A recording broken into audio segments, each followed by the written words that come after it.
Has Christianity been held hostage by the Church in its current state? This is a question that has been echoing throughout the world. The Church, as we know it, is in a state of turmoil, marred by instances of corruption and manipulation that have shaken the faith of many. What was once a beacon of hope and salvation has become a breeding ground for skepticism and disillusionment.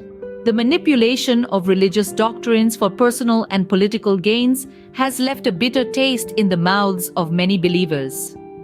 This dissatisfaction is not silent, as evidenced by the growing trend of Christians distancing themselves from the Church.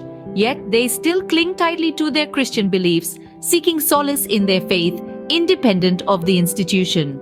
This paradox of faith and institution is not a new phenomenon. This is not the first time Christianity has faced such a crisis. The Protestant Reformation in the 16th century was a response to corruption within the Church. During this transformative period, figures like Martin Luther emerged, challenging the status quo. Luther, a German monk, was troubled by the Church's practice of selling indulgences, effectively allowing the wealthy to buy their way into heaven.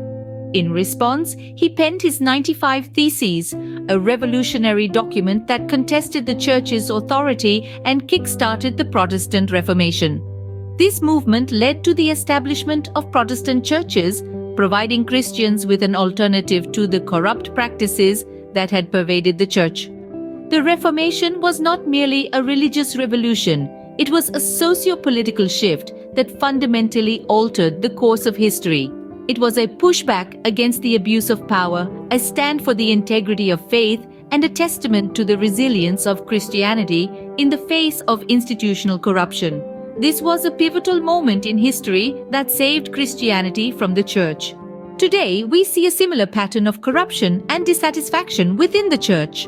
An unsettling wave of political involvement has crept into the sanctity of the Church, a place meant for spiritual solace. This meddling has sown seeds of division, not just among Christians but also between those of other faiths. A disconcerting trend has emerged where the Church has become a battleground for political ideologies rather than a sanctuary for spiritual growth. Simultaneously, we see an exodus of sorts, a multitude of Christians choosing to leave the Church while continuing to hold their faith dear. They are seeking their own paths to spiritual enlightenment, paths unpaved by the Church. They are choosing to practice Christianity in ways that resonate with their individual belief systems rather than subscribing to a one-size-fits-all doctrine. This situation, this modern dilemma, is a stark reminder of the need for change. Christianity needs saving from the Church once again. It is time for another reformation, the separation of church and religion. What does that mean? It's simple. It means Christians no longer need to depend on the Church to practice Christianity. Imagine a world where your faith is not determined by the building you attend, but by your personal relationship with your beliefs. A world where Christianity is not boxed within the four walls of a church, but is free to be expressed in your words, your actions, your everyday life. The separation of church and religion isn't about abandoning faith, but about returning it to its rightful owner, you. It's about fostering a personal connection with your beliefs, without the interference of institutionalized religion.